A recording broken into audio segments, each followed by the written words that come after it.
मुलं शिक्षण घेताना कन्फ्यूज असतात की मी डीम्ड युनिव्हर्सिटीमधून शिकलं पाहिजे, ऑटोनॉमस मधून शिकलं पाहिजे किंवा एखाद्या ॲफिलिएटेड कॉलेजमधून शिकलं पाहिजे. प्रथमतः तिन्हीतला मूळ फरक समजून घेणं गरजेचं आहे. डीम्ड युनिव्हर्सिटी याचा अर्थ असा आहे, तुमचं कॉलेजच युनिव्हर्सिटी, तेच परीक्षा घेणार, तेच तुमची मार्कशीट बनवणार आणि फायनल सर्टिफिकेट म्हणजे डिग्री सर्टिफिकेट सुद्धा त्याच नावाने येणार ज्या कॉलेजमध्ये तुम्ही शिकता. दुसरा पार्ट असा येतो की ऑटोनॉमस. आता सर्रास 70% महाराष्ट्रातले कॉलेज ऑटोनॉमस कडे चाललेत. म्हणजे प्रत्येक जण कॉलेजला ऑटोनॉमस करून घ्यायचा प्रयत्न करतोय. मग ऑटोनॉमस म्हणजे काय?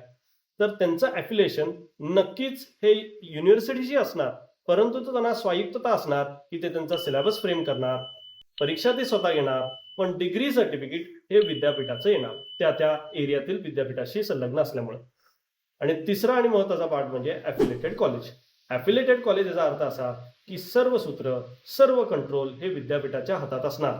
मग विद्यापीठ ज्या पद्धतीनं परीक्षा घेईल त्या पद्धतीनं त्या कॉलेजमध्ये एक्झाम्स कंडक्ट केल्या जातील. साहजिकच आहे, प्रत्येक सेमिस्टरची मार्कशीट असेल, एक्झाम्स असेल, सर्व मॉड्यूल असेल, हे विद्यापीठ कंडक्ट करणार.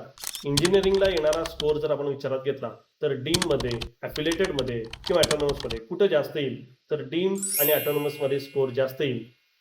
आपल्याला ॲफिलिएटेड कॉलेजसाठी स्कोर आणण्यासाठी प्रिपरेशन चांगली करावी लागेल, तरच आपला स्कोर चांगला येईल.